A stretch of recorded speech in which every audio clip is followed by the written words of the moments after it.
जयनिं हाबाफारि मोनसे गोजोननाय बाथ्रा नङा होमब्ला जोंनि इउपिपिएल दोलोनिफ्राय फैदों नोंथांमोना मिथिगौ आरो बे घनापारा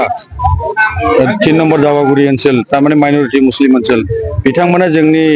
इउपिपिएल दलखौ मोजां मोननानै दिनै जोंजों सावरायनायनि गेजेरजों बिथांमोना जगदान जाफैदों दिनै गैयालाबो 150 जनसो जगदान जाबावदों दा बिथांमोनखौ आङो गोसो गोरबोजों आजावदों आरो बिथांमोना जोंखौनो हेफाजाब होगोन होननानै बुंदों बेनिखायनो बिथांमोनखौ जोङो दा जों मोनसे न'खरनि जाबाय आरो बिथांमोना जेब्लायबो जोंखौनो हेफाजाब खालामगोन बे ओनसोलफोरखौ ओनसोलनि मानसिफोरखौ बानजायनानैब्लाबो बिथांमोना जोंनि ट्रेक्टर दलावनो थागोन होननानै बिथांमोना प्रतिश्रुति होनायखाय आं बिथांमोनखौ धन्यबाद जासिबावदों जमदुवार बिभागा गोबाव सम बिटिआरनि आखायाव दङ बेखौ उद्धार खालामनो माबायदि खामानि बे थांनाय समफोरनि बाथ्राफोरा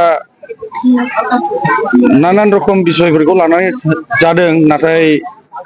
बेबाराव बे ओनसोलखौ जोङो सहजै उद्धार खालामनो हागोन दा नोंथांमोना नुबाय जे रायजो राजाफोरा लोब लोब जोंनि दलाव फैदों दा बे लोब लोब फैनाय खारनानो जाहैबाय थांनाय जे 2020 मायथाइनि मोनसे सुक्तिखौ लानानै फैनायाव दा सान्ति जानायखाय रायजो राजाफोरा जोंनि दलाव लोंहोर फैदों बेनिखायनो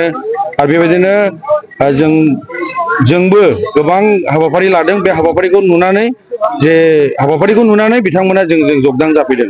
बेनिखायनो जोंहा इजिलि बेबाराव जोङो उद्धार खालामनो हागोन जों दिनै नुनो मोनो गौरबमती बिथाङाबो नोंथांनि बियाबाव फैदों माबायदि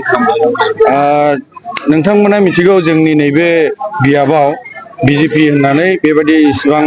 मेम्बार्स गैया दा गतिके बिथांमोना गावबागाव दलनि गावबागाव मोनसे फोसावनाय थायो दा बेनिखायनो बिथांमोना फैदों गावसोरनि दलफोरखौ एसे रायजो राजाफोरा एसे थाथों होननानै नाथाय बिथांमोना थानाय नङा बिथांमोनाबो जोंनि दलावनो फैगोन आरो बिथांमोना गावसोरनि खामानिखौ बिथांमोना मावदों गुबै बादायलायनाया बबे मोनसे दोलोजों जागोन बादायलायनाय बुंनो थाङोब्लाथ' आंनि मथे बेबादि गैया जों इउपिपिएलजों हागोन बादि गैया खिन्थु खाथियाव नांगाला थानो हागौ खिन्थु जोङो